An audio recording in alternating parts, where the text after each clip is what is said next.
Com a mão, handball, basquetebol, voleibol, futebol, com os pés, com as pernas, com a cabeça.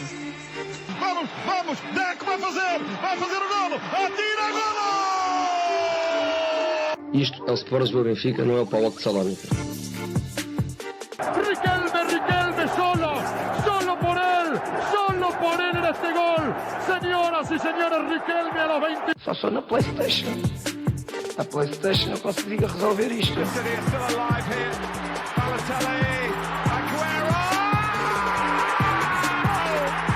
There's been a red card, but for who, Chris Kamara? I don't know, Jeff, has it?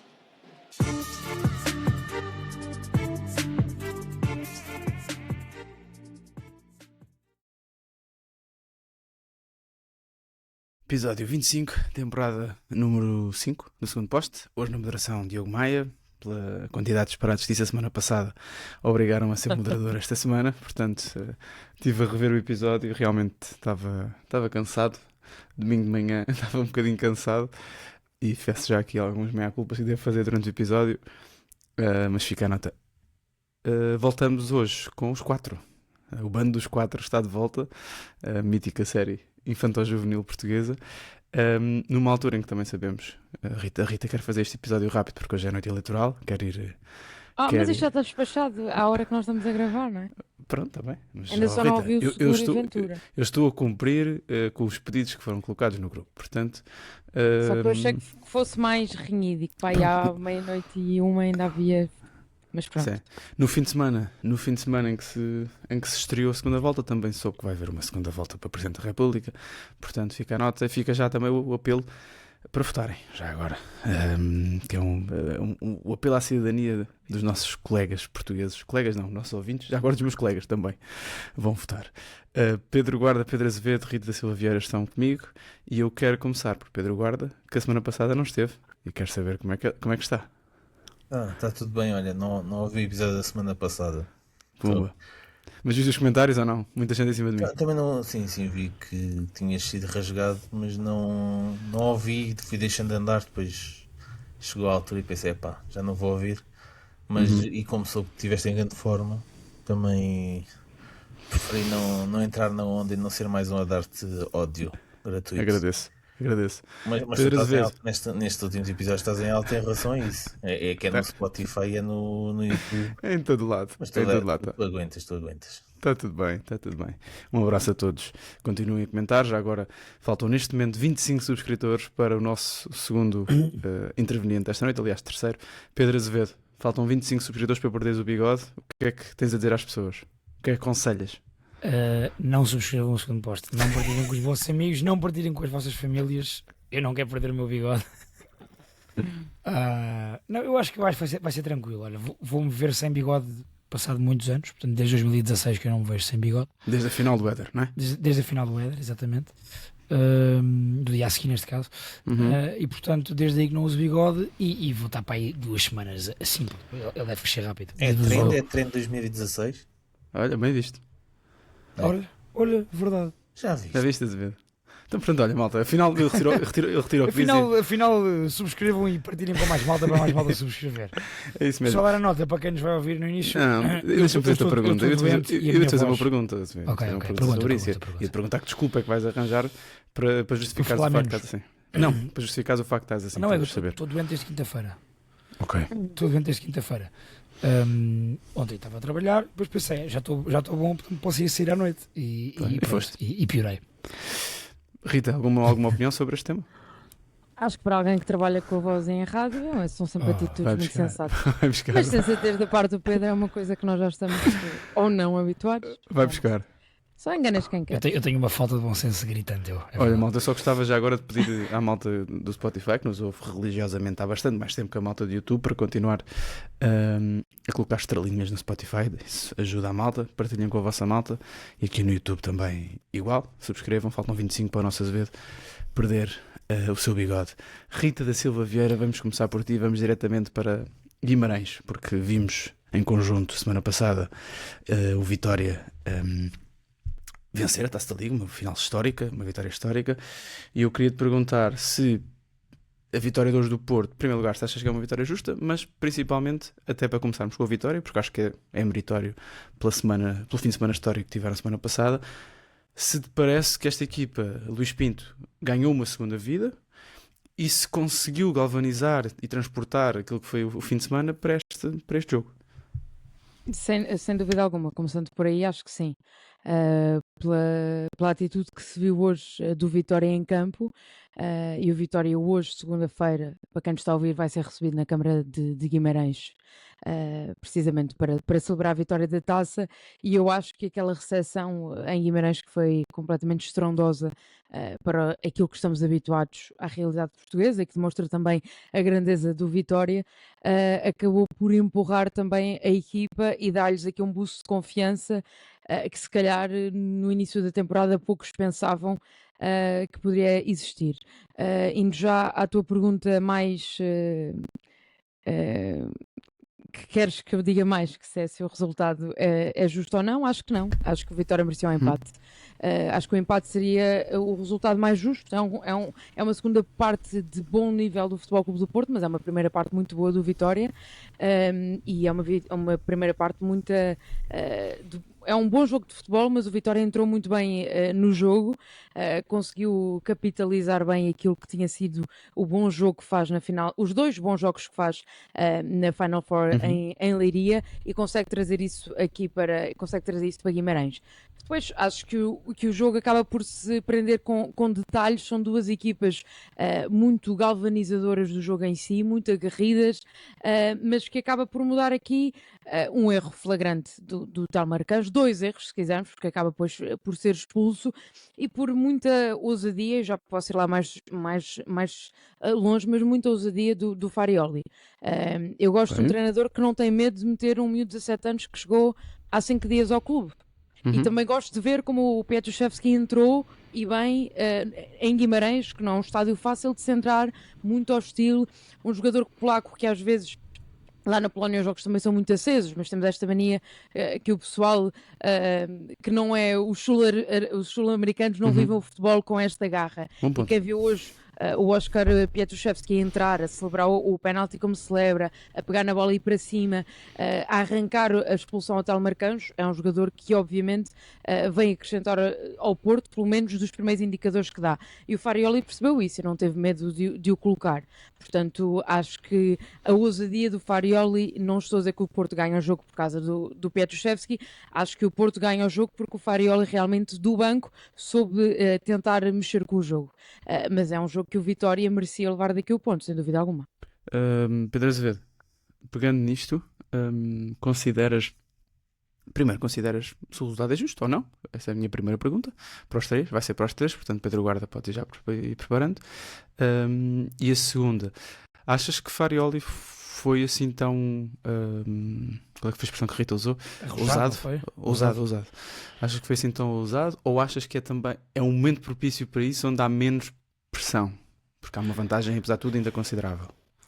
Olha, em relação aos resultados, eu concordo com a Rita. Acho que o resultado mais ajustado era o empate, porque isso agora não se diz justo, não é? Pois é, agora tem que ser... Eu não quero dizer o justo porque fica sempre muito no ar essa questão. Portanto, sim, mas a pergunta do justo é relativamente ao ajustado. É relativamente àquilo que as duas equipas jogaram, exatamente. Isso. E portanto, pelo que as duas equipas jogaram, pelo que o Vitória jogou na primeira parte e o Porto não jogou na primeira parte, depois pelo equilíbrio que o Porto conseguiu ter na segunda e que teve um ascendente, e até tu comentavas no grupo, estávamos a ver o jogo e íamos conversando, que o Vitória estava a dar o BR fisicamente e o Porto estava claramente a crescer, e depois entra Rodrigo Mora, o Porto começa a ter mais bola, começa a ir para cima, portanto, ou seja, pela primeira parte do Vitória, pela segunda parte do foco do Porto, mas pelo equilíbrio do jogo em geral, em termos de oportunidades claras, em termos dessa repartição de domínios, o empate, na minha opinião, ajustava-se mais.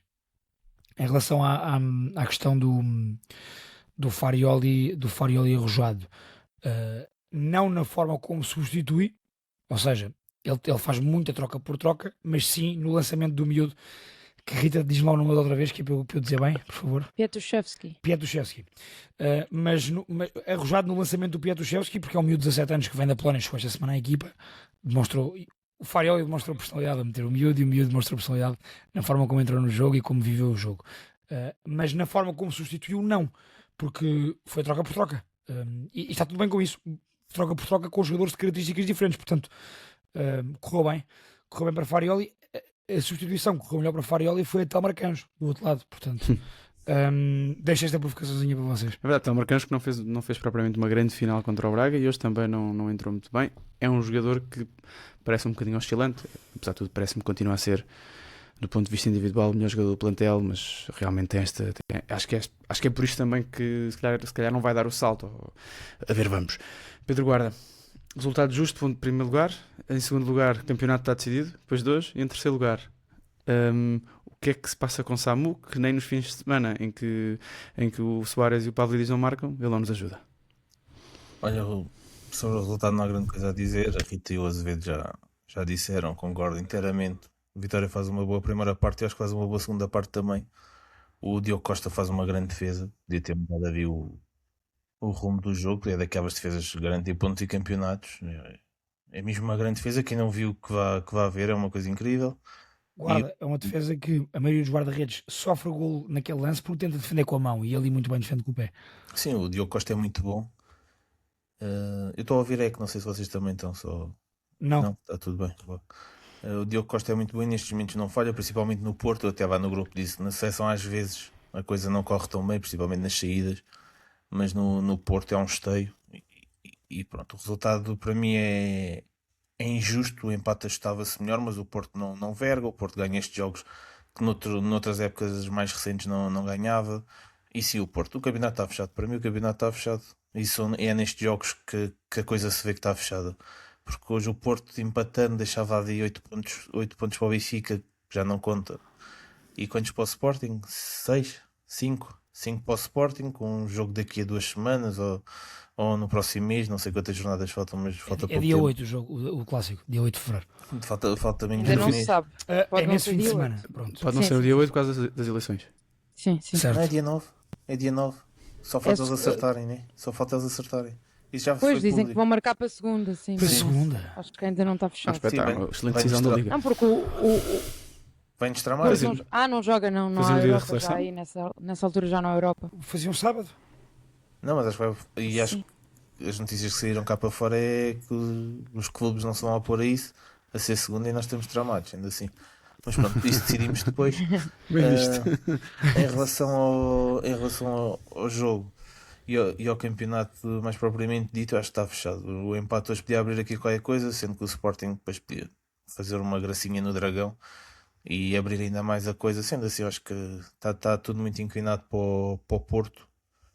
Não estou a falar de árbitros, está inclinado, porque o Porto assim faz por não ter essa sorte também. E quando as coisas não correm tão bem hoje, o Porto acaba por ganhar com mérito também, porque o Porto é uma equipa que nunca parte, como já dissemos aqui N vezes, e sabe sofrer, sabe baixar as linhas, sabe baixar ali muito bem o Adam Varela para o meio dos centrais e descer os 2 médios, sabe sofrer muito bem, e depois quando tem estas, acaba por ter a sorte do jogo, acaba por ganhar, e também soube não sofrer antes. Em relação ao Samu, pá, é o quê? Apostávamos nele. O teu azar foi eu ter alinhado na aposta, se não ganhavas outra vez. Como eu alinhei do teu lado, achei que era o mais fácil. E aliás, uma das justificações que eu dei foi o Samu marca penaltis. Pá, Pois, ele marca. Ele vai após marcar, depois não vem lá na Marca baliza. muito bem, é o Varela. Sim. O Alan Varela, aquilo é um penalti. Olha, mas às vezes, ainda bem que falaste do Varela, porque eu tinha aqui, eu sei que é um tema que te é querido e que eu, por acaso, na primeira parte, senti que uma das dificuldades do Porto, porque o jogo, a primeira parte foi muito combativo, houve muita perda de bola, eu senti que uma das dificuldades do Porto foi a ausência do Rosário, que tinha amarelos, correto? A acumulação de amarelos. Estava suspenso para a acumulação de amarelos, se não estou enganado. O Paulo Rosário, eu creio que sim. Sim. Portanto, Pedro Azevedo, concordas com isso ou achas que foi mais circunstancial e foi a Vitória simplesmente, mesmo que se tivesse lá o Rosário, provavelmente o Vitória conseguia ganhar, porque o Vitória foi superior nesse aspecto do jogo, diria.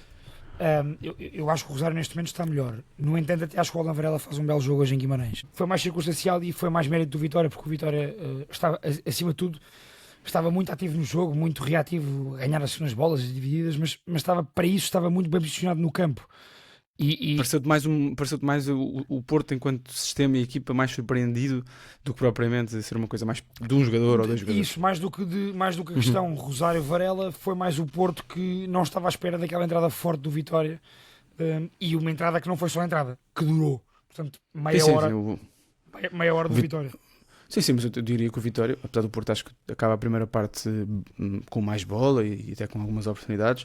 Apesar de tudo, não há grandes oportunidades efetivas na primeira parte do Porto, se não estou enganado. Há penalti, claro, mas não me lembro assim de mais nenhuma. Corrija-me se estiver enganado. Acho que o Vitória dura, principalmente o meio campo do Vitória, que foi, acho que quando o Vitória teve a grande arma na recuperação, foi no meio campo, na capacidade física dos do meio campo. Acho que dura até aos 60 minutos, 65, e acho que o Porto aí nesse momento do jogo já estava por cima com bola, já estava... A verdade é que o Vitória também tem uma oportunidade na segunda parte e há um momento muito interessante. Acho que é um belo jogo de futebol, já agora gostava também de salientar isso. Podia ter ficado 0-0, que era o mais provável se o Hotel Marcanjos não tem feito aquele disparate, mas o Porto aproveitou e bem. A verdade é que é um belo jogo de futebol, podia ter sido um 0-0, não é? Isso é curioso, porque às vezes temos jogos que são 3-3 e nós dizemos que são grandes espetáculos, e são do ponto de vista do número de golos e da espetacularidade, mas este jogo foi muitíssimo bem jogado. E é engraçado porque senti que o Vitória até aos 60 e tal minutos foi uma equipa que jogou de igual para igual. Depois acho que depois percebeu que já só conseguia ir lá pela transição, e depois foi perigosa na transição também, foi uma equipa muito perigosa na transição, e portanto mérito também a Luís Pinto. Queria perguntar à Rita, porque foi uma das primeiras pessoas a falar sobre a questão dos centrais do Porto no início da época, que vamos falando, e lembro-me da Rita ter falado sobre isso. Surpreendeu-te a titularidade de Tiago Silva hoje, até mais pela ausência de Bednarek, porque não foi isso que aconteceu contra o Benfica, mas hoje... Não, acho que há uma gestão física do Bednarek, que sai tocado do Dragão, e que não há uma lesão muscular, mas houve ali um desconforto muscular, como agora se gosta de dizer, e portanto acho que tem a ver com uma gestão física. Quem tem que enviar Tiago Silva e Bednarek pode-se dar ao luxo de gerir desta forma. Mas como é que tu geririas, se fosses tu? Ou seja, quem é que jogaria mais para ti? Os que já estavam? Daqui para o futuro? Em condições físicas normais. Certo. É uma pergunta muito complicada. Eu não sei bem o que é que eu faria. Eu acho que o Kivior é imprescindível. Não tiraria o Kivior da dupla. Isso para mim é ponto assente. Até porque é o único canhoto, não é? Sim, há aquela questão de jogar com o Kivior a lateral, como aconteceu como iria acontecer como aconteceu no Benfica, contra o Benfica. Eu acho que vai ser usada essa possibilidade várias vezes, mas eu não mexeria muito na dupla original. Eu manteria a dupla Kivior-Bednarek, sendo que o Tiago Silva, obviamente que dá uma segurança e uma experiência e um peso em campo acima dos outros dois, mas acho que aquilo que o Kivior e o Bednarek estavam a fazer é de um nível altíssimo. Tinham 4 golos sofridos, não é? O Porto continua sem sofrer, hoje também não sofreu. Exatamente, e portanto acho que são números que eu não tenho as estatísticas, mas devem ser números muito, muito difíceis de atingir em campeonatos, não falo só em Portugal, em campeonatos na Europa, a este nível da época. E portanto acho que o Tiago Silva vem para acrescentar, mas também sabe, e o Farioli disse logo isso nas primeiras entrevistas sobre ele, que não vem para se calhar ser titular jogo sim, jogo sim. E acho que ele vem confortável com esse tema. Desculpa, ia só perguntar ao Guarda se concorda com isto. Guarda, achas que o Tiago Silva vem para ser tranquilamente, ou melhor, vem para ser suplente? Se houve... Não sei se vem para ser suplente, eu acho que o Tiago Silva tem muita moral. E nota-se hoje dava alguma dor, acho que é no Alberto Costa. O Tiago Silva chegou há 2 semanas acho que nem há 2 semanas chegou ao Porto e já dava uma dura no Alberto Costa, portanto é um jogador que tem um passado, foi capitão por todo o lado onde andou, o PSG foi capitão, Milan foi capitão, Chelsea foi capitão, Seleção Brasileira capitão, portanto, mesmo que ele não tenha a abraçadeira dos capitães do Porto já assumidos, porque é alguém com muita experiência, tem 41 anos, ninguém lhe vai ensinar nada, e eu não tenho a certeza que ele venha para ser suplente. Acho que em condições normais e começando a época, se tivéssemos começado a época com Tiago Silva, Bednarek e Kivior, a dupla seria Kivior e Tiago Silva, não tenho grandes dúvidas. Tendo este registro, acho que é difícil desfazer a dupla, mas também o Farioli não pode cair no erro de querer jogar com os 3 e meter o Kivior a lateral esquerdo. Como vimos no jogo da Taça, está a queimar o melhor central do Porto neste momento, nesta época, isso, para mim do campeonato também, para jogar a lateral, que não é nem de perto nem de longe o jogador que é no meio. Agora, não tenho mesmo a certeza. Achas que em condições normais, se tivesse começado a época, era titular à frente do Bednarek? Tenho quase a certeza disso. Não, Ok. porque mesmo com 80 anos é melhor jogador que o Bednarek. Também não é novo. Mas os jogadores hoje em dia, quando se cuidam, eu estava a fazer esse raciocínio enquanto estava a ver o jogo. Os jogadores hoje em dia, quando se cuidam, jogam até aos 40, 42, dependendo da posição. Um extremo, claramente centrais? não. Mas centrais conseguem. Temos o exemplo do Pep. O último jogo do Pep é uma coisa monstruosa contra a França no Euro. O último jogo da carreira do Pep. E tu olhas para o Pep, como é que este homem se retira agora? Uhum. Não está no pico das suas capacidades, mas está muito bem. O Tiago Silva tem também 41 anos. Eu acredito que ainda vai renovar mais um aninho pelo Porto. E vamos ver como é que o Farioli desenha ou faz este puzzle, monta este puzzle. Mas não me parece que o Tiago Silva também para ser suplente. Não me parece. Azevedo. O propósito do Tiago, desculpa só Não, interromper, não. o propósito do Tiago é obviamente o Mundial, não é? Ok. Poder ganhar moral para estar no Mundial, e obviamente que nada melhor, e desculpem-me se há algum público brasileiro a ouvir o podcast, mas nada melhor do que a montra europeia e uma grande temporada numa Liga Europa e num Porto, ou segunda metade de temporada, para isso acontecer. E portanto acho que é por aí. Se ele se calhar há uma altura da época que poderá começar a reclamar mais minutos, se perceber que as coisas poderão não estar favoráveis para o lado dele. Uhum. Mas concordo com esta ideia do guarda. Se Tiago Silva tivesse chegado em agosto, se calhar isto já não era um tema. Vou ter que trazer aqui à baila o nosso especialista em futebol brasileiro, Pedro Azevedo. Em primeiro lugar, estou muito fora do que se passa na seleção brasileira. O Tiago Silva ainda é jogador de seleção? Ainda é jogador de seleção? Estou com a mira ligada, ok. O Tiago Silva, era isso que eu ia dizer. O Tiago Silva sai do Brasil muito mais pela questão da montra. Ele estava cansado, e ele falou disso abertamente na altura, várias vezes, do ambiente tóxico que se via à volta do futebol brasileiro, e que ele, sendo o Tiago Silva, era um dos alvos, para o bem e para o mal, era um grande alvo desse ambiente. E portanto, mais do que a questão do jogar, ele porque o Tiago Silva no Fluminense, eu ia, para confirmar aquilo que ia dizer, ia ver aqui o número de jogos dele, porque ele era titularíssimo do Fluminense. Exatamente, ele vem com 25 jogos, mais de 25 jogos no Fluminense, em 2025, ou seja, agora 25 mais 7, de condições diferentes. Mas mais do que a questão de vir para cá, para a seleção brasileira, eu acho que o Tiago Silva, com o estatuto que tem, não precisa de vir para o Porto para ir à seleção. É daqueles jogadores. Isso é um bom ponto. Daqueles jogadores que, se mantivesse no Fluminense, ele iria à seleção também. Na minha opinião. Ele é que decide quando é que sai. Acho que é um bocadinho. É um desses jogadores, percebes? Tem um historial tal no futebol brasileiro, mundial e na seleção, mas atenção, aquilo que a Rita e que o guarda disseram, quer da questão de se ele viesse em agosto, quer de, naturalmente, ele já que está cá, aproveitar para estar numa equipa que vai ser campeã nacional à partida, que vai também à partida. Eu acho que o Porto tem todas as condições para no mínimo ir às meias finais da Liga Europa. Claro que vai ter mais olhos em cima. O que eu digo é que um jogador do estatuto e da idade do Tiago Silva não precisaria disto para ir ou não ir à seleção.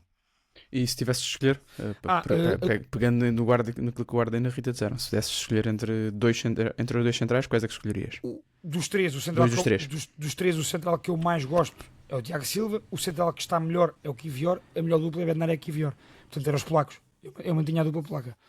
Bednarek e Kivior. A dupla mais titular, portanto. Nós conseguimos concordar. Já viste, a ver? É verdade. Mas concordas com o guarda que se tivesse vindo em setembro ou em janeiro ou em dezembro? Em agosto. Olha, não sei. Em agosto. Se tivesse vindo em agosto, seria ele o titular? No lugar do Bednarek? Eu acho que sim. Claro que isto é um exercício. Claro. Nem é futurismo, é passadismo. Eu vou dizer que sim pela qualidade dele, porque ele é melhor que os outros. E portanto, sempre foi. E portanto, diria que sim, porque isto é uma dupla que vem formada desde a pré-época. E porque a moral é um bocadinho diferente dele chegar a meio de uma época e não exigir. Eu acho que o Bednarek tem moral, malta. Não, o Bednarek tem, e atenção que é um jogador que veio para o Porto muito a reboque do Farioli. É um jogador que vem, sabemos que porque conversou com o Farioli e projeto e não sei o quê. De qualquer forma, eu acho que para o Tiago Silva, uma coisa é fazer a pré-temporada no Porto, chegar cá em agosto, não sei o que, começo de época. Outra coisa é chegar cá para exigir-te fazer uma dupla de centrais que tem 4 golos sofridos. Os timings são diferentes, acho que tem a ver um bocado com isso. E ele próprio é inteligente o suficiente e tem experiência suficiente para saber como é que as coisas funcionam. Sim. O nível, imaginem o nível dos centrais do Arsenal quando o Kivior não é sequer uma opção, nunca foi Era lateral, não era? Ainda por cima. É impressionante. E é muito melhor como central do que como lateral. Só sobre isso quero dizer uma coisa, porque eu acho que o pior de desfazer a dupla polaca, pior do que isso, é encostar o Kivior à esquerda. O Porto perde ofensivamente no corredor esquerdo com isso, porque o extremo que tem à frente, normalmente titular, é o Borja Sainz, que não é nenhum virtuoso e que não cria lances, é um jogador que aproveita lances criados pelos outros, e portanto o Porto, com o Kivior à esquerda e com o Borja Sainz à frente, fica sem corredor esquerdo no sentido de criação. E acho que é sempre melhor quer o Francisco Moura, quer o Martim Fernandes jogarem à esquerda. O Kivior não é, mas está o melhor central do Porto e do campeonato, portanto. Azevedo, o campeonato está decidido? Até ao Clássico não. Até ao Clássico não. Rita, partilhas esta opinião ou partilhas da opinião do Guarda? Para o Guarda já nem havia mais campeonato, está fechado. Para o Guarda acabava já. O Guarda já de férias, só via NBA, quer saber de mais nada. Eu acho que não. Acho que o campeonato não está fechado. Acho que até ao Clássico, até porque eu sei que já vem cair em cima de nós, que o Porto isto, o Porto aquilo. O Porto faz um jogo muito complicado hoje em Guimarães. Eu sei que as equipas não são todas o Vitória, a maior parte das equipas não tem a capacidade do Vitória de estar 90 minutos a incomodar uma equipa contra o Futebol Clube do Porto, mas o Porto também não me está a parecer nesta altura da época o Porto que já vimos em novembro ou em dezembro. Não estou a matar Farioli, não estou a matar o Futebol Clube do Porto, tem 7 pontos para o Sporting, 7 pontos de avanço para o Sporting, 10 pontos de avanço para o Benfica. É o natural campeão e é o justo campeão desta temporada. Os 7 pontos não é justo. Claro, a esta altura, só estou a dizer que já houve alguns jogos que o Porto teve a vida mais complicada e, portanto, não se espera não acho que vai ser a segunda volta, não vai ser o passeio que foi a primeira. Mas acho que o Porto tem tudo encaminhado para ser campeão, obviamente. Há aqui um tema que é o Sporting não ganha jogos grandes. Pois, esse é um grande e não tema. é preciso, segundo o Rui Borges. Eu disse aquilo do Clássico, a data do Clássico guarda por causa disso, porque o que me parece é, se o Porto não perde o Clássico, eu acho que só se o Porto perder o Clássico é que voltamos a ter campeonato na disputa pelo título. Se o Porto não perder, portanto se empatar, se mantiver o 7 de avanço para o Sporting, é uma equipa que tu vês os jogos do Foco do Porto e tu mesmo nos jogos em que o Porto está pior não do que o adversário, pior do que o que tem feito, tu meio que sabes que o Porto não vai perder o jogo. Perder não perde. Sofrer golos não sofre. O grande mérito, o Porto não é uma equipa propriamente espetacular, mas o grande mérito do Porto eu sinto que tem sido sempre, nunca se descontrola. É uma equipa que emocionalmente é raro ver o Porto, mesmo quando sofre um gol, tem sido raro, não é? Também a verdade é esta, o Porto tem feito uma grande época, mas eu não sei como é que o Porto reagirá se por acaso tiver 2 ou 3 jogos. Só no jogo com o Vitória para a Taça da Liga é que o Porto descontrolado. Sim. Foi a única vez. É isso, e foi aquele jogo particular. Maia, eu comparo o Porto nesta questão de não se descontrolar dos jogos, porque tu podes controlar o jogo não tendo bola e o Porto consegue fazer isso. Hoje não foi o caso. Eu volto a dizer, hoje há mais mérito do Vitória. Portanto, a equipa adversária esteve muito bem. Mas eu comparo o Porto nisso, na forma como consegue amarrar os jogos, como leva para a dimensão que quer, e como os controla quando está na vantagem, com o Arsenal, com o atual Arsenal, que não é uma equipa espetacular, mas também não é uma equipa que se descontrola e que consegue controlar os adversários mesmo não tendo bola. São fortes nas bolas paradas. Muito fortes nas bolas paradas, jogadores talhados para ganharem todos os duelos. Há uma coisa muito engraçada, estávamos a falar sobre isso durante o jogo e acho que por acaso nunca falámos sobre isso aqui, ou nunca comentámos isso dessa forma, mas é engraçado, nós estejam atentos, a malta que nos ouve, nos próximos jogos do Porto, há uma coisa impressionante que é, as equipas que jogam contra o Porto até chegam ao último terço, mas é muito raro passarem os defesas, os remates. A Sim, mas quantidade... por acaso hoje eu estava há bocado a ver estatística, que isto é o trabalho do Pedro, mas às vezes podemos Toma. mudar. Remates 3 à baliza. Pumba. Olha, pronto, não me deixa falar. Não me deixa Está falar. feito o trabalho. É assim, Já tinha visto. há aqui uma oposição. Pronto, mas o Vitória faz. Mas, muitos oh, Rita, remates. mas o que eu estava a tentar dizer é que há muitos lances do Porto, contra o Porto, que as jogadas são bem construídas. Ainda hoje eu vi isso. Jogadas bem construídas, chegar até ao último terço, muitas vezes bolas nas laterais, cruzamentos Atrasados. rasteiros, atrasados. E os remates. E as bolas não passam as defesas do Porto, estão bem posicionados. Há uma muralha, é uma muralha literal. O Diogo Costa está muito bem protegido, está muito bem defendido desses lances. Isso tem que ser trabalho, isso tem que ser treino. Não é só capacidade dos jogadores, também é, obviamente, mas tem que ser treino. Aquilo tem que estar preparado. Claro. Eu acredito no Fariola com uma máquina de bolas a disparar bolas e os tipos a defenderem. É impressionante. Tem que ser Estão treino, sempre no sítio concordo certo. contigo. Estão sempre no sítio certo. É impressionante. Rita, interrompi, desculpa. O que é que ias dizer? Não, quem me interrompeu foi o Pedro. Toma. Não é isso, era só essa questão do estranhamento. Hoje o Vitória tem muito mais remates do que o Porto, são 20 contra 12. E à baliza 2-3, portanto o Diogo Costa faz 3 defesas. Mas tem a ver com isto, quando ao início desta discussão falávamos do jogo equilibrado, é porque o Vitória tem um caudal ofensivo neste jogo que não é normal nos jogos contra o Futebol Clube do Porto. É verdade. Tem só a ver com isso. Já agora queria dar aqui o shout-out a 3 jogadores do Vitória, fazem belíssimas exibições. Um deles, praticamente um desconhecido até na época do Vitória, que tem defesa de direito, romeno, tem um nome mafioso italiano, Tony Strata. Tony Strata podia participar perfeitamente nos Sopranos ou qualquer coisa assim, claramente. Bela exibição, fez uma excelente exibição, já tinha feito uma excelente Final Four Taça da Liga.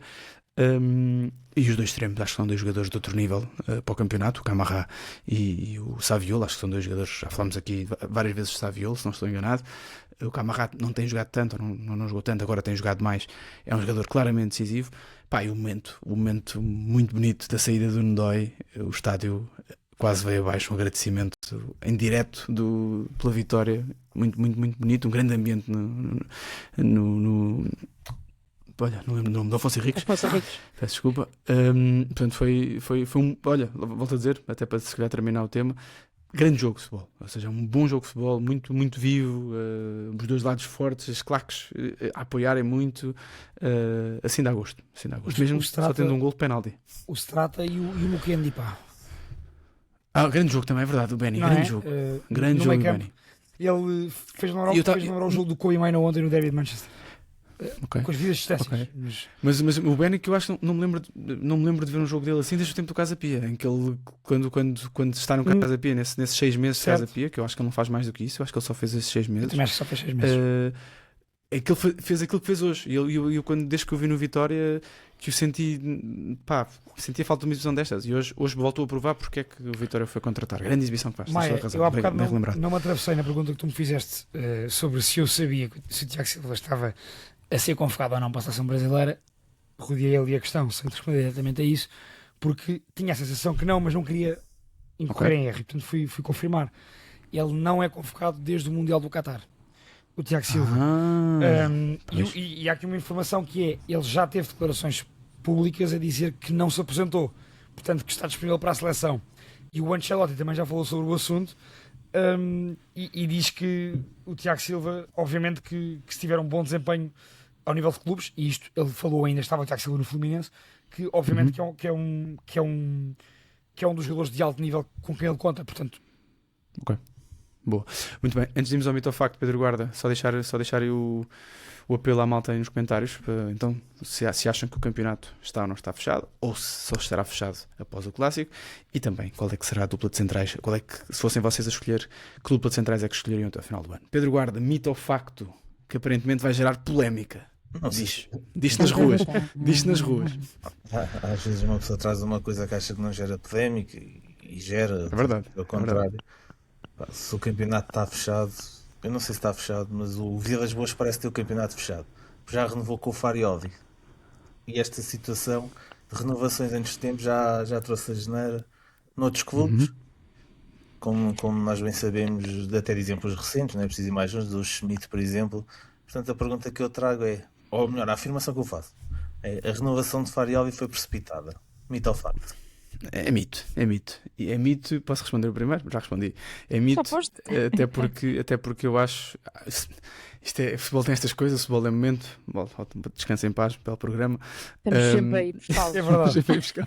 Eu sou um revivalista. Só porque a verdade é esta. Acho que esse seria um tema se por acaso o Porto tem ganho, tem perdido. O Porto ganhou contra o Benfica, foi na véspera, 2 dias antes, ou o que é que foi, portanto, acho que isso não é tema, acho que é bem feito. Dá uma moral interna, dá também uma boa demonstração pública. Se as coisas correrem mal, pá, é daquelas. Acho que não é por aí. É isso. Vai haver Champions para o ano, portanto. Eu acho que é mito também. Acho não. Sei. Acredito que é mito. Sei que é mito para mim. Sei que é mito para mim. Estive a debater comigo e sei que é mito. Porque o Vilas Boas não me parece uma pessoa minimamente precipitada nas suas decisões, ou não é uma característica que eu lhe atribuo. Portanto, acho que foi uma decisão muito Tens gostado do trabalho de Vilas Boas? ponderada. Sim, e gosto da persona. Ok. E o que o Farioli diz é que esta renovação já estava. A primeira vez que Vilas Boas falou com ele foi em novembro, e que depois, entretanto, as coisas avançaram. O que eu sinto, e estando fora e não sabendo dizer nada em particular, mas eu acho que efetivamente devem ter chegado abordagens ao Farioli de outros clubes, e porque a cláusula de rescisão do Farioli aumenta com esta renovação, passa. Acho que tem 2 momentos, 15 milhões na altura dos mercados de inverno e de verão e 20 milhões ao contrário. Se calhar é 20 milhões nos mercados de inverno e verão e 15 milhões fora do expediente. O contrato era até quando? Antes desta renovação? Não sei. Não tenho 27. cabeça, mas diria 2 anos. Era até 27, renovou mais um. Exato, portanto eu acredito que devem ter chegado propostas ao Farioli e é uma forma do Vilas Boas o conseguir manter e uma valorização a nível salarial, porque sabemos que existiu e tem a ver e com esta questão da cláusula de rescisão, que também é para os treinadores também passou a ser uma coisa muito importante, antes só pensámos nisto para os jogadores, e acho que a moral que o Farioli tem por ter feito a melhor primeira volta de sempre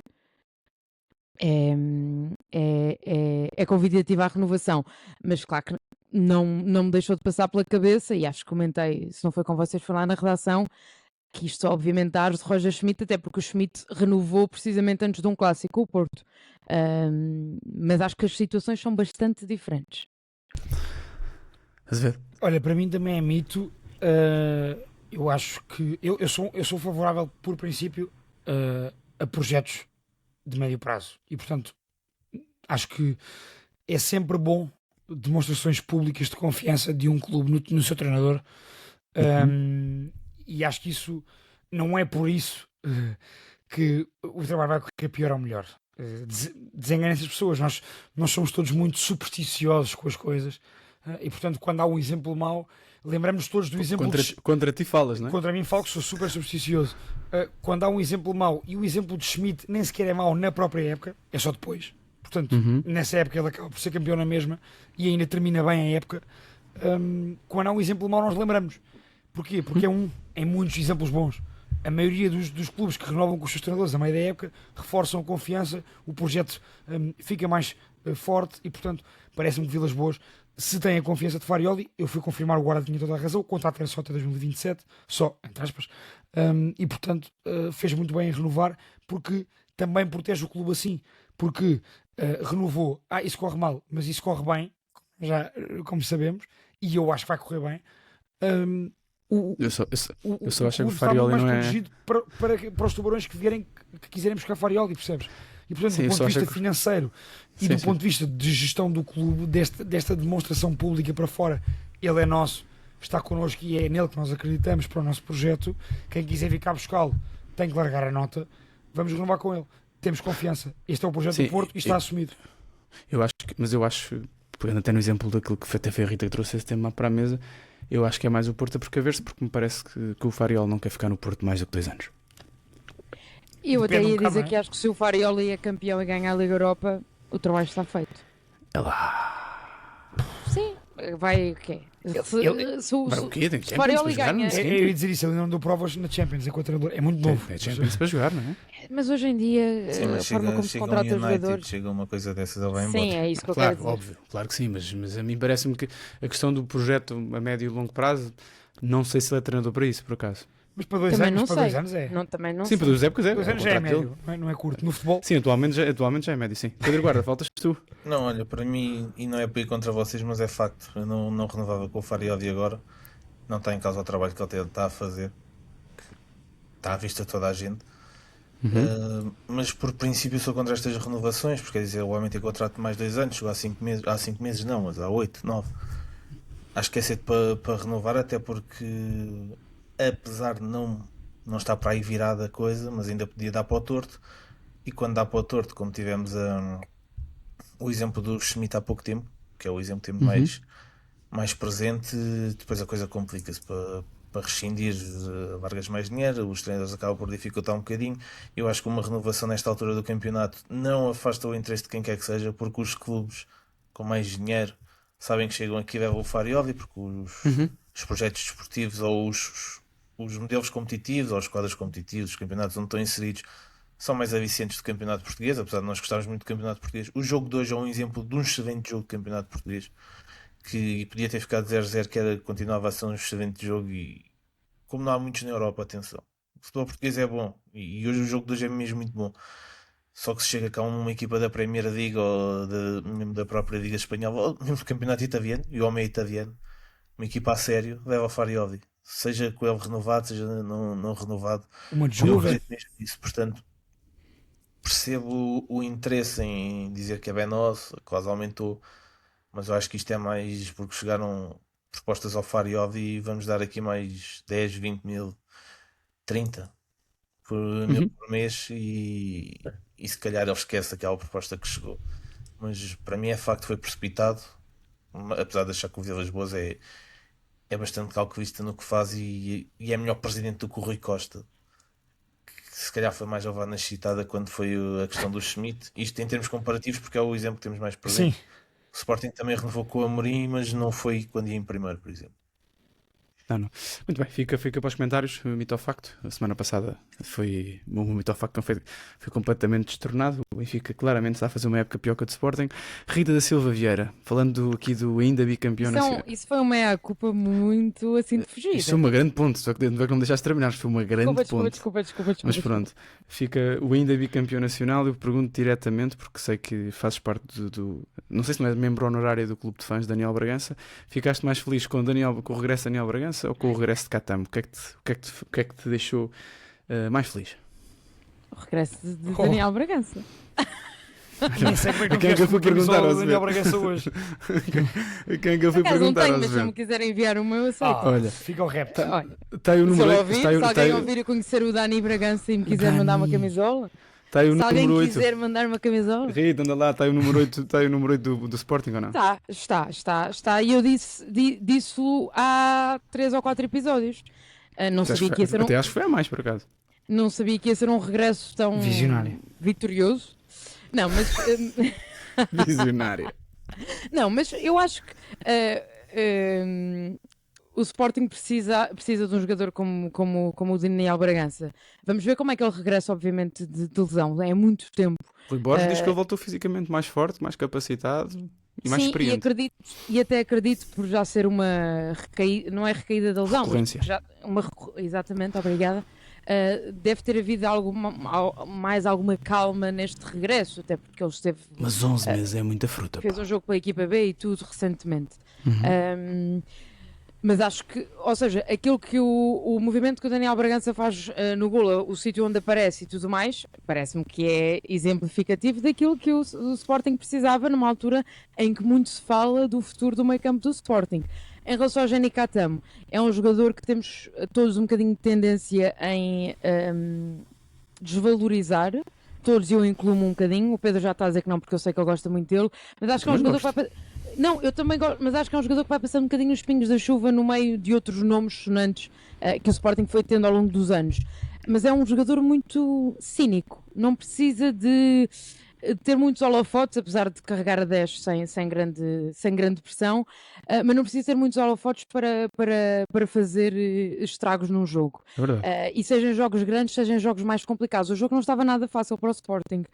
O Casa Pia estava a fechar muito bem, estava a defender bem, e o Jenny Catamo, há alguma sorte envolvida no primeiro gol, mas pronto, como é que se diz? O ladrão faz... Ocasião. Ocasião faz o ladrão. O Pedro, hoje, como não pode falar, eu vou dizendo mais disparados porque ele só reage com a cara. Não sei se estão a ver, mas pronto. E portanto é um jogador que vem da CAN, fez uma CAN bastante competente também, e vem com um ritmo que faz perceber porque é que também fez falta ao Sporting quando não estava presente. É só isto? É só isto. Queres mais alguma coisa? É só isto, agradeço-te. Pedro, agora diz-me uma coisa. Ficou provado que até podem jogar 2 centrais canhotos juntos? Ou foi só uma circunstância? Estás a perguntar a um canhoto, portanto eu vou sempre defender a minha classe. Podem jogar 11 jogadores canhotos numa equipa. Fiz a direito. Portanto, fez direito, olha, não vejo por que não. Agora, o Sporting também tem que jogar com o que tem, não é? Não dá aqui muito para inventar com tanta baixa e parece-me que é um tema que já começa a ser mais falado. Na altura, eu acho que fomos mesmo dos primeiros a falar disso. Que era uma pouca vergonha o que se passava no plantel do Sporting e nas lesões que o Sporting tinha no departamento médico. De repente parece que o meu Twitter e os sportinguistas que eu sigo muitos e que me aparecem também, de repente já o departamento médico já é o pior do mundo e já é o culpado do Sporting não estar em primeiro também. Há de ter a sua culpa, mas não é só isso. Mas o Sporting muito limitado outra vez, faz mais um jogo competente contra uma equipa bem mais fraca, e este é o problema do Sporting. O Sporting é muito competente contra quem é muito mais fraco, no caso do Casa Pia é muito mais fraco mesmo, e depois nos jogos mais equiparados a coisa não está a funcionar, não está a fluir. A verdade é que o Sporting continua a ganhar estes jogos, que é importante para manter na luta aquela esperança, mas acho que o plantel do Sporting nós tanto elogiámos no início da época, e que de facto se estiverem todos a 100%, sim. É um plantel que tem profundidade. Mas neste momento está. Fazes parte da escola que acha que o Sporting a 100% estava em primeiro. Não, porque o Porto, e nisso vou ter que concordar com o Mourinho, e acho que não é loucura nenhuma do que ele disse, não é nada desfasado da realidade, não é como ganhou em Braga. Eu acho que o Mourinho nisso tem alguma razão. O campeonato que o Porto está a fazer é de outro nível, é uma coisa que não acontece assim tão frequentemente, e não acredito que o Sporting tivesse em primeiro nesta altura se não fossem as lesões. A verdade é que o plantel do Sporting e a equipa do Sporting tem sofrido muito com as lesões, com a CAN. Depois o Diomande volta da CAN, vem lesionado. Parece que tem um bruxedo. Não é um bruxedo qualquer. A parte da incompetência também do departamento médico tem que existir, porque não é normal tanta lesão no clube. O Sporting joga com o que tem, mas há aqui situações que eu tenho que alertar, porque o Luís Guilherme parece-me completamente desfasado da dinâmica do Sporting, que acaba por ser normal, que jogou há pouco tempo, mas pareceu-me completamente talhado daquilo. Já ouvi grandes elogios à exibição dele, eu não consegui ver isso, consegui ver ele completamente noutra, e a falta de alternativas ao avançado que eu já tinha vindo a dizer há muito tempo, e neste momento o avançado suplente do Sporting é o Rafael Nel, tem feito uma boa segunda divisão, segunda liga, como quiserem chamar. Acho que é campeonato Mel Super, ou não, Mel Super não, Supercore, uma porcaria qualquer, uma coisa dessas. Mas pronto, a segunda liga tem 6 golos, acho eu. Já foi jovem jogador do mês também num mês, acho que novembro ou outubro. Tem qualidade, só que não pode ser o avançado suplente do Sporting neste momento. Para uma equipa com as aspirações do Sporting, pode ser. Claro. Agora, viva aos canhotos. Vamos embora. Pedro Azevedo, o homem chegou 3 dias antes ou 4 dias antes e já tirou a titularidade à Alisson. É o fim de linha para o teu super sub? Não, porque é precisamente sub. É um suplente do Sporting. Nunca defendi que o Alisson fosse titular do Sporting. Acho que é um jogador que dá jeito para ser suplente. Primeiro porque ele, quando entra a partir do banco, mexe com o jogo. E o que tu queres no suplente é que mexa com o jogo. E ele mexeu quase sempre bem com os jogos quando entrou como suplente. Segundo, porque não tem estatuto para pedir a titularidade e, portanto, também não vai levantar ondas e, portanto, é um bom suplente para o Sporting. Mas não achas estranho não ter sido titular neste jogo contra o Casa Pia? Quando claramente o Luís Guilherme, pelo menos fisicamente, não me parece estar nem perto dos 100%. Eu não acho estranho porque o Alisson, quando foi titular, não demonstrou que devia ser titular. E, portanto, sim, mas percebes que internamente. Em termos de o homem interna, o outro chegou há 4 dias e de repente é titular, não é? Pode ser, quando não há já opções. estava no empréstimo do Alisson. Pode ser uma Pois, questão. pois, Bem, que eu acho um exagero. É tipo, passa-se para isso, do nada. Uma equipa que não tem. Não sei se é um exagero, uma porque equipa os que Também às tantas, outros imagina. estão a voltar, não é? É isso que eu ia dizer. Às tantas já tens ali gente. O Alisson vai passar a ser a terceira opção. É isso? Os outros estão a voltar, ou onde voltar. Sim, quer dizer, isto não se sabe com o departamento médico do Sporting, mas Nós não sabemos, não temos datas, porque o Sporting não revela no boletim clínico os tempos, os períodos de recuperação e as datas previstas para os regressos dos jogadores. Ou então não sabem. não sabem. Eu não quero acreditar que não sabem, portanto estou a dizer que o Sporting Pois não é. informa para o povo. Mas não me parece que será um caso. Acho que será precipitado se o Sporting despachar o Alisson, porque acho que ele pode continuar a fazer a diferença enquanto suplente. E Mas já fez a diferença. já fez. Já foi Epá. importante em 2-3 jogos. Já é Eu acho diferente. para um acho que suplente. seria mais importante ao Alisson ir fazer uma época num clube em que possa ter minutos e rendimento e ganhar confiança e ganhar Também rotinas percebo. do que estar ali a fazer banco do Pote e agora do Luís Mas eu Guilherme. falo na perspectiva do Eu chamo Sporting, sempre não Luís do Henrique. Alisson. Atenção. Uhum. Do jogador, claro, se for para o Vitória ser titular, muito bem. Não sei se era. O que eu digo é, Vitória não era. pois, não sei, eu acho que era, mas Achas que era titular no Vitória neste momento? À frente do Saviolo? sim, entrando agora com o Saviolo e com o Camara que estão em grande forma, Pá, o Xenicatamo também não era titular no Vitória e voltou como voltou. e era no portanto. Sporting, pois. Isto para dizer o quê? Do ponto de vista do clube, eu acho que ele faz jeito ao Sporting enquanto suplente. Acho mesmo e vou manter essa. Deixa-me dizer sobre o meio campo do Sporting, não acho nada que o Daniel Bragança vai ser o número 8 do Sporting na segunda metade da época. Acho que todos em forma vai ser o João Simões. Ok. Yulman João Simões. Sim. É o que melhor eu- meio campo do Sporting. O Daniel Bragança, tal como no último jogo em que esteve em grande pelo Sporting na época passada, que foi em Eindhoven, pode dar muito jeito, na minha opinião, mais à frente. Concordo. E o gol. Sim, mas isso até já tínhamos. Aliás, eu o que disse quando falei do Bragança, até é que ele era a melhor pessoa para substituir o Pote, se não me engano. Acho que foi isso que eu disse, não foi, verdade. Pedro? Obrigada por me apoiares. porque acho que em termos de chegada à área e tudo mais, é dos jogadores que o Sporting tem à disposição que se mais se aproxima às características que o Pote esteja. Mas estando o Pote disponível, acho que o Daniel Bragança é muito mais. Continua a ser mais jogador que o João Simões nesta altura. Sim, mas em Pergunta termos, para vocês. em termos de dinâmica de meio campo, desculpa-me, em termos de dinâmica de meio campo, eu acho mesmo que o Ilman e João Simões é melhor para o Sporting. Até porque o Daniel Bragança, e eu sei que muita gente não gosta disto, mas não tem, na minha opinião, sendo muito inteligente e muito bom com bola, não tem, na minha opinião, sem bola, na parte física também, a nível de leitura tem, não tem na parte física aquilo que para mim é preciso no meio campo a dois. Portanto, eu vejo mesmo num papel mais à frente e raramente como titular. E Zeno de Bast, que voltou também. Onde é que o vê neste momento neste plantel? Entre Edu e Zeno? Diomande e Zeno? Ou seja, tens de Bast. O De Bast neste momento é um dos centrais, é isso? Já não há nenhuma hipótese Sim, de De Bast ou- voltar para o meio campo, ser um dos Acho jogadores. O Debassi este ano não contou praticamente como médio. Sim, mas. Isso foi uma temática do ano. Não foi? Foi do ano passado. Mas a verdade é que o Foi, De Bast, foi. a verdade é que o De Bast neste momento é suplente do Diomande em condições normais, correto? Sim, eu acho que sim. Sim. A dupla. Está à frente de Eduardo Quaresma, é isso? Sim, para mim sim. O Eduardo Eduardo Quaresma é para aí o quarto Não, estou a central. brincar, claro que está à frente do Não, Quaresma. pode não ser assim tão claro, Rita. Atenção, eu disse Sim, claro, mas eu acho mas honestamente. que é um jogador que dá 100%, ou seja, durante um jogo inteiro tenho mais confiança no Debassi para 90 minutos do que do Quaresma, apesar de eu adorar Eduardo Quaresma. Rui Borges parece gostar muito de De Bast. Sempre que fala de De Bast, sempre que voltou a falar de De Bast, vejo sempre muito elogioso. Se calhar até porque o jogador voltou e ele neste momento Pois. deve contar pelos dedos das mãos os jogadores que estão disponíveis. Exato. Mas é engraçado isto, não é? Porque de repente, se tu pensares, quando voltar o Diamante, que não há de ser uma lesão supostamente muito grave, Vamos ver. o Eduardo e o Zeno De Bast, daqui a nada já se está a dizer que o Sporting tem centrais. Então, ainda havia o Santo Justo. Sim, esses pronto. Não, mas havia O Borja já disse nesse- definitivamente que não faz parte do plantel principal. Imagina o que é que ele fez. de Eu forma, gostava tanto de forma o que se sabe é que foi a questão da transferência. Mas todos. Transferência. Sim, está bem, mas é suficiente para não um aconteceu. para arriscar. É que ele nem na B. Nossa Suna, né?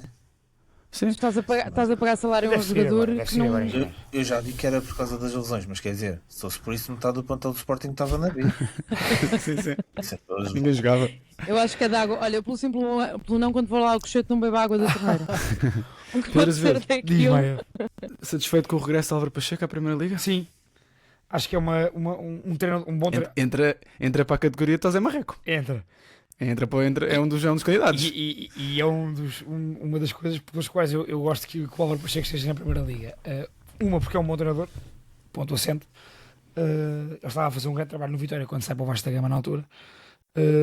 E fez no Vizela um trabalhão. Dois, porque é uma personagem engraçada no bom sentido para o futebol português, na minha opinião. Uhum. Vai-nos dar conteúdo de flash, de conferências de imprensa, e portanto gosto sempre disso. Tem a melhor boina, Tem muito trabalhinho. tem muito trabalho pela frente. Olha, mas pode aproveitar muito bem aquele miúdo, pá. O Nhaga, Nhaga é bom que na jogador. altura era um perfeito desconhecido quando entrou e marcou aquele gol do empate contra o Benfica na Luz, mas que de facto está ali, olha, pode estar ali um médio muito interessante. Vê-se Foi coisas nele, desconhecido, percebes? já tinha jogado. Não, quando digo Andava a jogar este ano. Sim, digo desconhecido porque foi falado na altura em que Se marcou não, o gol. se não estou enganado, foi titular na primeira jornada contra o Sporting. Eu tenho quase certeza disto. É? Ficou de na Martina primeira- na altura. Lembro-me que estava no aniversário de Pedro Guarda a ver esse jogo no telemóvel. A Casa Pia 0, Sporting 2 ou 1, já não sei quando é que foi. Sei que estava no jantar com Pedro Guarda à minha frente. As Portanto, aniversários que eu descobri sempre meia hora antes. Foi a estreia de, Exatamente. foi a estreia de Soares pelo Estreia Sporting. de Soares, exatamente. Mas isto para dizer o quê? Portanto, tem muito trabalho, sem dúvida. Eu acho que o Casa Pia tem um papel. Olha, Limitadíssimo, um papel muito pá. limitado, exato. Não sei o que é que vai conseguir fazer daqui o Álvaro Pacheco, mas parece-me que é um treinador com condições para conseguir extrair sumo nesta equipa. Porque não teve plantéis menos limitados no Vizela e a água foi ao seu moinho. Portanto, Sim, sim. saúde o regresso de Álvaro Pacheco com a sua bela boina. Gostava só de relembrar aqui uma coisa, Azevedo, desculpa. Pedro Guarda e Diogo Maia, estivemos num jogo da Taça de Portugal. Vizela era Liga 3, se não estou enganado, ali no campo do Oriental. Era. Era Liga 3, não era? Era Álvaro Pacheco, treinador. Eles sobem 2 anos seguidos. Exatamente. Passam para E quem é que era o grande craque dessa equipa? Guarda, lembras-te? Samu. Samu, atual da Vitória. Vitória, que levantou a taça a semana passada. Muito bem, portanto ficam aqui. Este projeto não tem 2 dias, é um projeto mais antigo. Ora bem, Olha, durou mais que a Rádio Estádio que estava ao nosso lado. é verdade. Lembras-te? Lembra-se, sim, senhora, durou mais que a Rádio Estádio. É verdade, sim, senhora. Esta não tinha que controlar. Olha, ora bem, aqui rapidinho, vamos então ao terceiro classificado, neste momento. O E Benfica que ganhou. merece menos tempo, estamos justos. É isso, Estamos bem. é isso. Ganhou um jogo, acho que uma das poucas vitórias deste ano sem espinhas do Benfica, principalmente em jogos fora. Diria eu, sem espinhas, vocês podem contrariar-me. Rita, Mourinho decidiu colocar os jogadores nas posições certas. Pergunto a ti a pergunta que o 0-0 fez ao Mourinho, espero que tu me respondas. Estás-me a provocar. Não foi o 0-0, foi RTP. Não Não. te deixes levar em erro. Foi o A RTP. sério? Foi RT.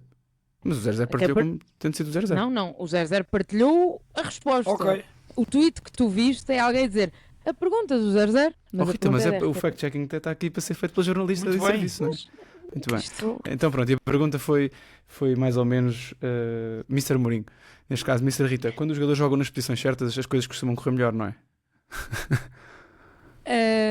Normalmente sim, mas acho que os jogadores Mourinho foi levado a tomar esta decisão de jogar com os jogadores nas posições certas, neste caso jogar com extremos e com o Sodakov a 10 por falta de opções para o meio campo.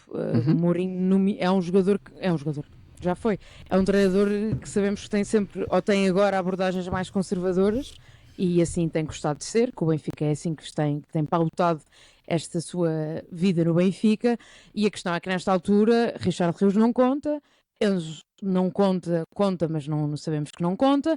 Manu Silva claramente não está disponível, nem está com disponibilidade física para poder dar as garantias que José Mourinho vê nele e, portanto, sobra Leandro Barreiro e sobra o Washington. Portanto, o recuo do Washington e do Leandro Barreiro para o meio campo não é uma convicção, é uma necessidade. Acho que isso aí é ponto assento. E depois o resto é colocar as restantes peças que já lá existem. Agora, acho que o importante não é este jogo, se não são as alterações para este jogo, é o que é que o Mourinho faz com o que este jogo lhe demonstrou. E se demonstra alguma inteligência ou se mostra casmurrice. Há dois caminhos, que é manter a sua e manter os 5 médios quando as coisas, quando os médios estiverem disponíveis e voltar ao plano original, ou perceber efetivamente que no futebol português não se pode, é preciso, as equipas grandes precisam de assumir os jogos e precisam de estar projetadas no ataque e precisam de jogar em ataques posicionais e precisam de estar maioritariamente no último terço. Se Mourinho entender isto, vai continuar a jogar com o Sheldrip e com o Prestiani, ou com o Bruma, ou com o Sidney, ou com quem ele quiser, porque nesta altura não lhe faltam extremos. Não se pode queixar que lhe faltam extremos, porque até tem extremos de várias diferentes características. Os de corrida, os de 1 para 1, os de jogar entre linhas, tem lá tudo. Falta-lhe mesmo é um bom, mas sim, de resto... Isso são outras discussões que já tivemos, podemos voltar a ter, mas acho que o Sheldrup, eu sei que está a falar do Sheldrup, não estou só a falar do Sheldrup, atenção. Certo. Acho que o Benfica nesses 4 só que não falaste... estás a falar do Luque Bacchio. Não, Os 5, esses 5 do Benfica, eu acho que não há nenhum deles ao nível do... Posso ter a minha opinião, não posso? Calma, ele ainda nem acabou a frase. Acho que nos 5, individualmente, eu acho que nenhum deles é excelente. Nenhum deles é de topo, tem potencial para jogar no topo da Europa. Acho que concordo, sim. Não, topo da Europa acho que tem diferentes. Acho que tem diferentes características, mas é assim, há que jogar, como o Rui Borges tem que jogar com os 2 canhotos, o Mourinho tem que jogar com os extremos que tem, pá. É assim, não se inventa os jogadores. O Rómulo dos extremos, não é? Exatamente. Não acho que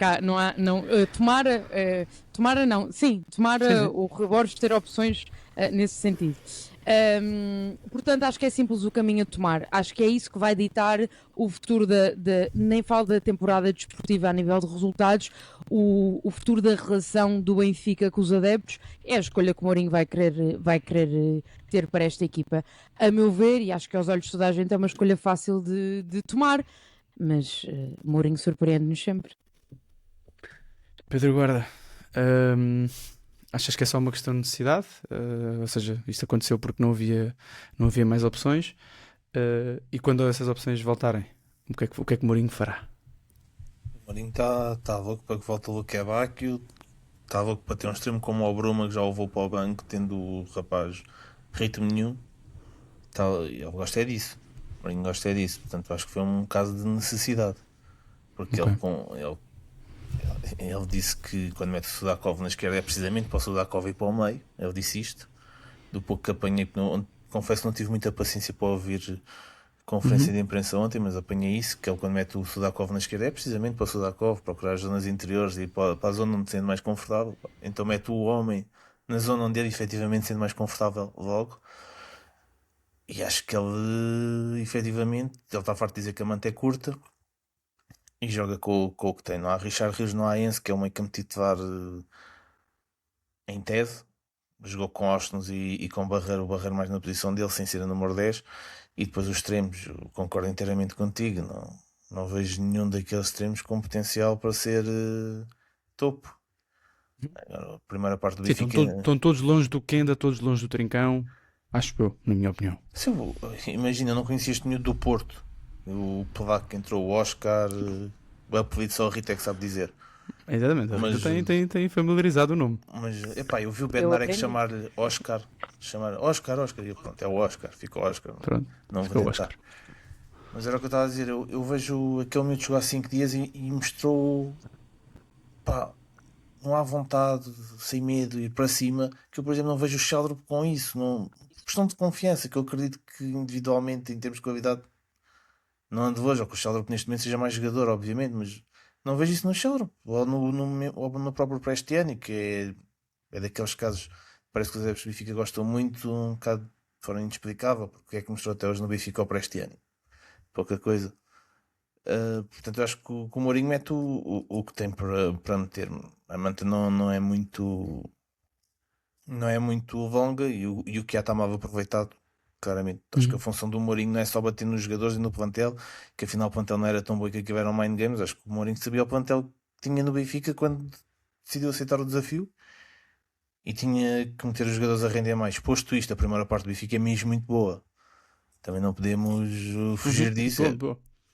É muito boa. A segunda parte acho que o Benfica controla. A primeira parte do Benfica, não sei se é para os jogadores jogarem descomplexados, que neste momento são jogos amigáveis.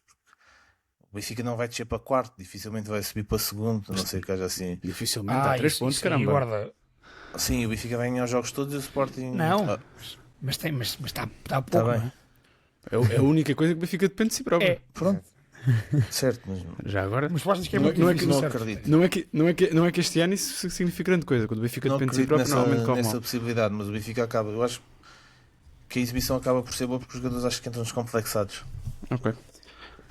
Não, mas é mesmo muito boa. Isso é um facto. Sim. Agora, Pedro Azevedo, acho que és tu que vais-me conseguir responder a isto. Não, acho que só tu é que me consegues responder isto, porque só tu é que consegues criar aqui essas narrativas. Mas porquê é que Ivanovic não joga? Estranhíssimo. E faz-me alguma confusão, confesso-te. Eu consigo perceber que haja um desencanto para com Ivanovic pelo que não tem demonstrado. Só que também já vimos Ivanovic, por exemplo, a melhor exibição coletiva do Benfica este ano, Ivanovic foi titular. Foi no Benfica-Nápoles. Um jogo em que o Benfica joga com 5 médios. Já agora, mas isto não tira razão ao Garrita disso. E portanto, ainda hoje também debatíamos isso entre amigos e eu não acho que seja estanque no futebol esta questão de teres de jogar com extremos e que se jogares com extremos, com 2 extremos declarados ao mesmo tempo, vais atacar mais e melhor. Não acho que isso seja assim tão linear, muito mais no futebol hoje em dia. Depende da forma como queres atacar. Se a tua forma de atacar for recuperar a bola em cima e não for em ataque posicional, foi uma coisa que tu, Maia, sempre disseste muito e é verdade. Mas Mourinho não quer atacar maioritariamente em ataque posicional e, portanto, os jogadores têm que ser para isso. E, portanto, para mim não é assim tão linear a questão Sim, mas por exemplo, ontem ele monta a equipa de uma forma para a equipa jogar em ataque profissional e a equipa teve bem em ataque era isso que eu profissional. ia dizer agora. E, portanto, o que me parece é tem que haver uma capacidade de Mourinho de se adaptar aos jogadores que tem e, portanto, tem que jogar com os ovos que tem. E perante os adversários que vai encontrar pela frente. E se contra o Nápoles faz sentido o Benfica jogar da forma como jogou, contra o Rio Ave não faz sentido nenhum, obviamente. Contra o Rio Ave e contra outras equipas em que o Benfica foi muito pouco produtivo ofensivamente, faz mais sentido jogar desta forma. Deixa-me dizer-te que o Washington dá muita limpeza também no meio campo ao nível de circulação de bola, porque é um jogador muito inteligente e está de facto bem no meio. É cada vez mais imperceptível como é que o Washington não joga mais No meio. vezes de frente para o jogo e no meio. É o dia para a noite. E até sendo o médio mais recuado da equipa, se calhar. Sim, não é? sim. Com a liberdade de olhar para o jogo de frente, ajudar os centrais logo a construir com calma. Só que Acho aí, que É um jogador muito só que inteligente. eu acho que Uma com coisa- os médios todos bem, eu acho que o Washington também faz falta ao Benfica na direita. Acho isto. eu acho que o Arsenal sofre de uma coisa que é, como ele diz que sim a tudo e nem se importa de jogar à baliza se for preciso. De repente nunca joga na posição dele. Porque apesar de ser um jogador extremamente polivalente, que é fiável em qualquer posição, se calhar se tivesse o tipo de personalidade do género, pá, não joga aí, não gosto, não quero. Se calhar jogava sempre no meio. Porque ele dá, Sim. É um bom coisas ponto. completamente diferentes ao Benfica a jogar no meio. E já tivemos esta discussão várias vezes. O Arsenal tinha que ser um dos titulares na dupla de meio campo. Ele é muito tipo, inteligente posicionalmente, ele lê bem o jogo e depois E se vocês tivessem de escolher, era o Washington e mais quem? Austin e Richard Rios para mim. Estou muito curioso Sim, para ver essa dupla e acho que pode resultar muito bem. Então para mim também. Manu e Enzo vão à vida. Neste caso com essa dupla sim, mas eu volto a dizer, para Ok. mim o Washington, com todos bem, joga à direita. Ok. Minha opinião. Rita, se decides que Washington é titular, quem é o outro médio? Rios.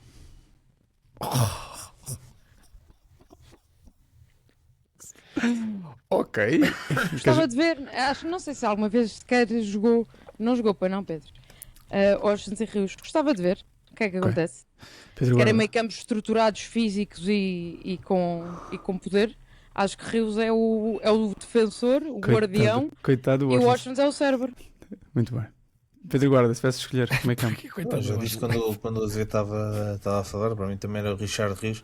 Eu disse num grupo, não sei se foi no grupo composto, se foi no outro, que o Benfica perdeu uma oportunidade de reeditar aquele meio campo do Feyenoord, Oshens e Koksu com o Sudakov à frente. Ponto, Eu acho bom que ponto. acho que isso era o melhor trio de meio campo que o Benfica poderia ter, mas houve Koksu com as suas maluquices, apesar de tudo, do ano passado teve bom rendimento. Mas houve uma pressa de despachar o Koksu, até pela questão do Bruno Lage, que depois é despachado e já não há Koksu nem um Bruno Lage. Mas trocar o Koksu pelo Richard Rios, houve alguma pressa, falta de paciência, e se calhar teria sido o melhor, até porque era uma dupla que já tinha rotação de outras paragens. Portanto, eu gostava muito de ter visto esse trio no Benfica. Já não vamos ver nunca, portanto é um se que nunca vamos ver, mas para mim neste momento, respondendo à tua pergunta, era Oshens e Richard Rios que gostava de ver. Acho que era uma dupla que tinha potencial para ser muito forte agora. Acho que não vai acontecer. Ora bem, só antes de por acaso aqui tinha uma pergunta também, mais que calhar até para a Rita. Rita, só se tivesse de escolher formar uma equipa em que tinhas de escolher entre Sheldon e Prestiani, quem é que tu escolhias?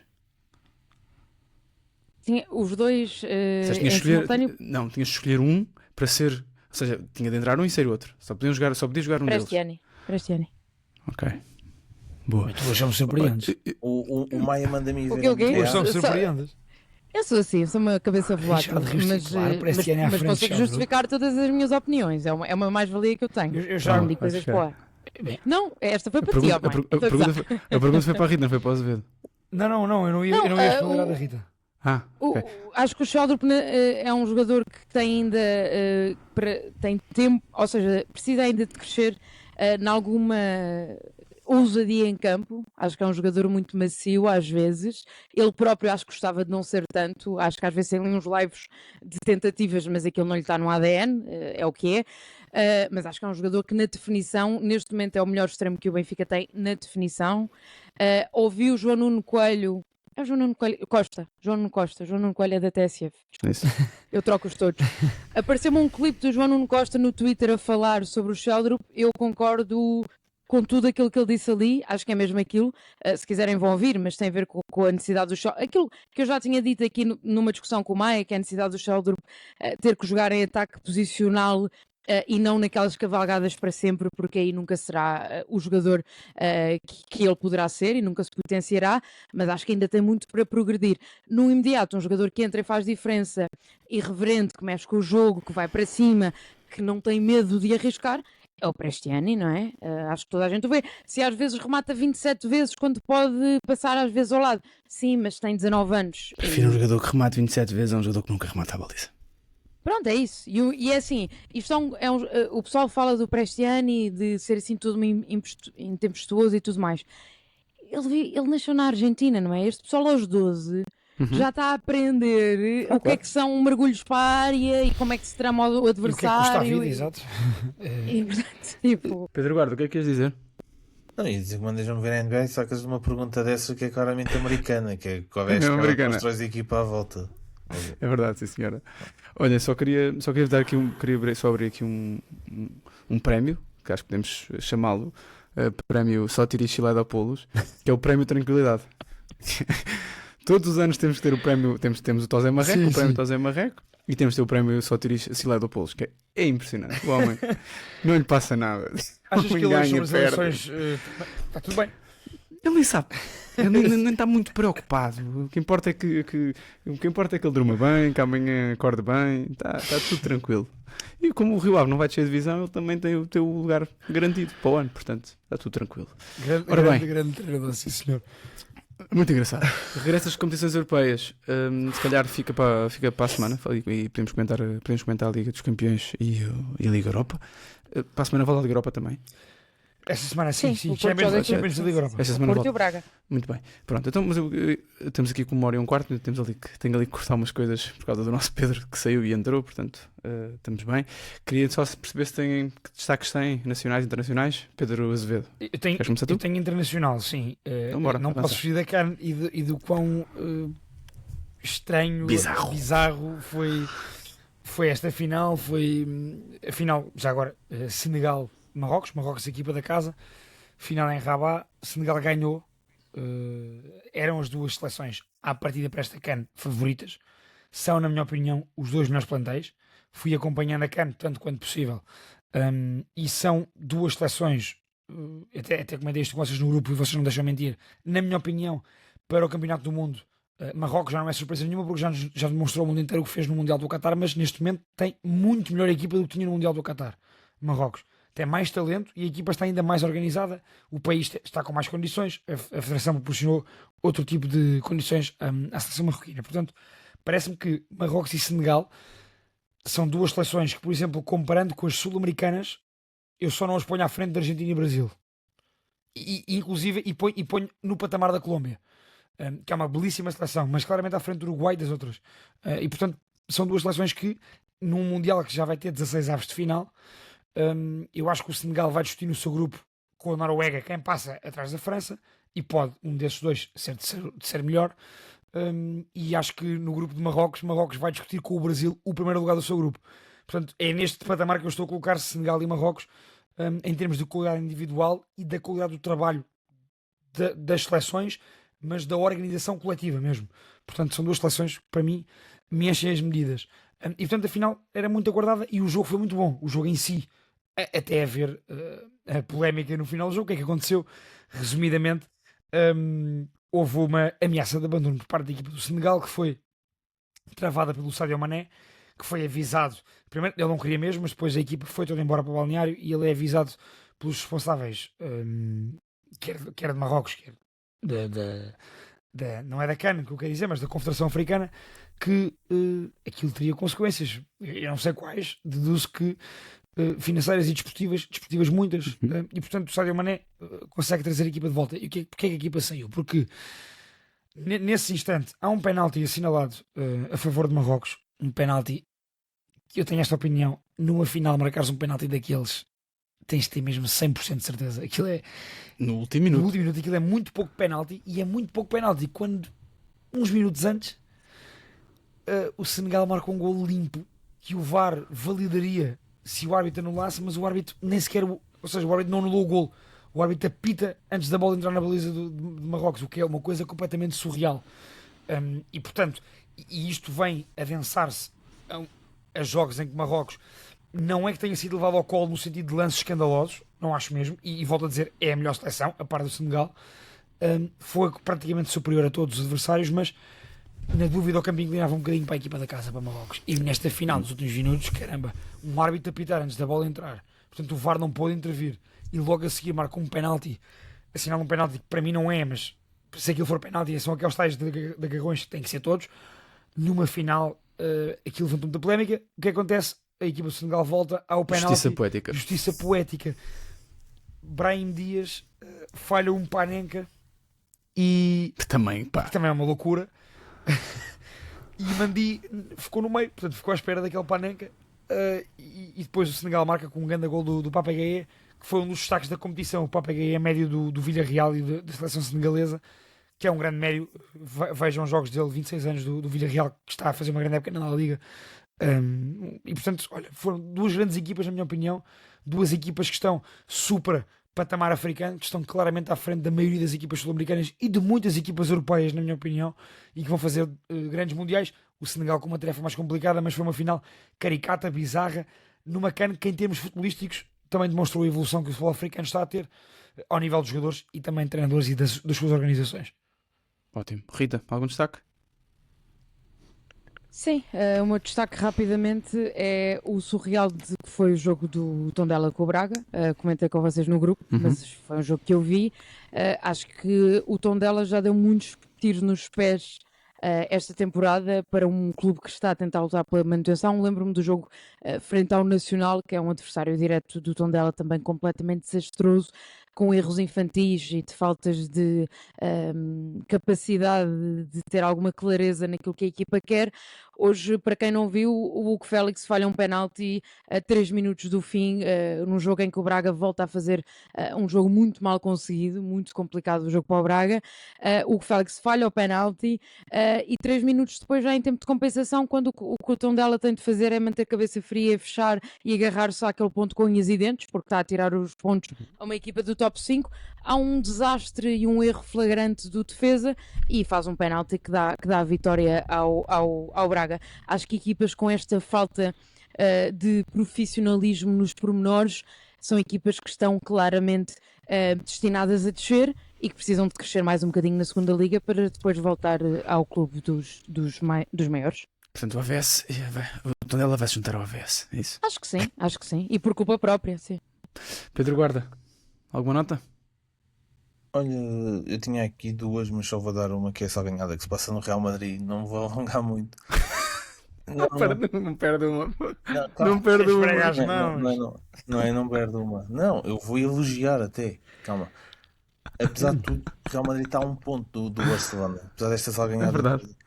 Despede o treinador, joga pouco. Os adeptos estão contra o Vinícius Júnior, que é um dos capitães, e principalmente contra o presidente. E de repente o Real Madrid está a um ponto do Barça que eu espero com a Real Sociedade. Portanto, nunca dá para matar o Real Madrid, isso é uma verdade. É um dos adversários do Benfica em breve. Não sei se o jogo vai contar para alguma coisa ou não.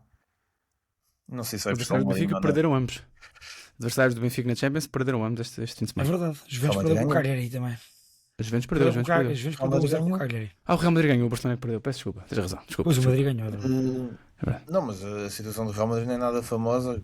Há muita contestação ao Florentino Pérez, uma coisa raramente vista. E não sei como é que se vai descalçar aquela bota, porque também não acredito que o Barça vá perder o campeonato, porque o Real Madrid neste momento é uma casa a arder. De repente contesta-se todos os jogadores. É uma coisa que nem estamos habituados a ver no Real Madrid, porque o clube um bocado de snob, que nunca se passa nada, nunca se contesta ninguém, e a contestação tem sido mesmo muito forte. Até os jogadores que chegaram este ano, o argentino, o Mastondono, que eu sei dizer bem o nome dele. Sim, Mastondono, e toda a gente, só o Carreras é que safa daí. De resto, o espanhol. Olha, por ser espanhol, se calhar, e por ter mais rendimento que os outros também. É isso? É isso. A tua nota é essa, muito bem. A minha nota tem duas. A primeira foi os 2 jogos que vi no seguimento, aquilo que vamos a falar. Ontem tive uma tarde caseira e, portanto, vi os 3 jogos de seguida. O jogo das 3, o jogo das 6 e o jogo das 8. Enquanto geria aqui situações familiares, mas pronto. E à exceção, o jogo com o Benfica, já falámos sobre ele, mas os 2 jogos anteriores são os 2 jogos que vi, são 2 bons exemplos de bons jogos do Campeonato Português. O primeiro foi o Gil Vicente Nacional, bom jogo de futebol. Tiago Margarido também anda a ser muito chateado, também está na luta pelo prémio José Marreca este ano, é um dos mais fortes candidatos, mas a verdade é que a equipa do Nacional é uma equipa muito lutadora, uma equipa que tem alguma qualidade. Eu acho que tem poucas soluções no banco, apesar de tudo foi agora buscar Gabriel Verón, mas a verdade é uma equipa que tem poucas soluções, mas a verdade é uma equipa que joga a bola. E o Gil Vicente teve muita dificuldade. O Gil Vicente finalmente ganhou um jogo para o campeonato, já não ganhava há algum tempo. E portanto, uma bela jogo de futebol. E o jogo seguinte, logo a seguir, entre o Alverca e o Moreirense, também foi um belíssimo jogo de futebol. Agora, se o espetáculo, se a forma como o espetáculo é vendido é bem conseguida, talvez não, isso já é uma discussão que nós já temos há muito tempo. Agora, aquilo que eu vejo, que os meus olhinhos veem dentro do campo, o futebol é bom. E queria salientar o Nabil, o defesa direita, o homem da direita do Alverca, belíssimo jogador. Acredito que do ponto de vista defensivo, e não vejo jogos todos do Alverca, portanto, mas sempre que ponho os olhos no Alverca, o homem tem impacto ofensivo, ou marca bem penaltis, ou faz assistências, ou marca golos. Bom jogador de futebol, Nabil, fica a nota. Outra nota final é uma nota, se calhar é desporto, mas é extra desporto, e tem a ver com o facto de João Tomás, antiga glória do Campeonato Português, um jogador clássico do Campeonato Português, ter-se tornado doutor, concluiu o seu doutoramento, tendo-se tornado o primeiro internacional português a ter um doutoramento, que acho que é super interessante. E a tese de doutoramento não a li, como podem imaginar, mas tem uma temática interessante, que basicamente é um dos temas mais estudados no desporto em geral, mas particularmente no futebol e em Portugal é um tema muito interessante e que gera muito interesse, que é o sucesso ou o insucesso na transição do nível júnior para nível sénior. Pronto, a passagem, porque é que uns têm sucesso, porque é que outros têm insucesso. João Tomás, das últimas aparições que eu vi, ou das últimas vezes que eu o ouvi, é um exemplo de um tipo ponderado, equilibrado, fala muito bem, e que, pronto, é um exemplo, parece-me ser um exemplo daquilo que nós queremos para o futuro dos jogadores. Nem todos têm de ser dirigentes, nem todos têm de ser treinadores, nem todos têm de ser presidentes. Há uns que podem enverdar por este caminho, e este caminho é um caminho perfeitamente legítimo. Neste momento foi investigador durante estes anos, e portanto fica a nota, e fica também, já agora, o meu voto de parabéns. Acho que abre aqui um exemplo e mostra que nem todos os jogadores de futebol ou os ex-jogadores de futebol são burros. Aliás, a maior parte deles não são, e há uns que têm até capacidade para ser doutores, para concluir doutoramentos. Portanto, fica a nota, e é isto. Não sei se querem fazer alguma coisa ou se podemos desligar por hoje. Por aqui já são 00:10. Fica também concluído mais um episódio do Segundo Posto. Subscrevam aqui o canal, ponham um gosto, sigam-nos nas redes sociais, ponham estrelas no Spotify, vão lá ao Spotify apertar comigo e vão lá também votar no Mito ou Facto. É lá que temos os votos Mito ou Facto. Para a semana a mais, com o regresso da Liga dos Campeões, falaremos sobre isso certamente. E é isso. Não abraço.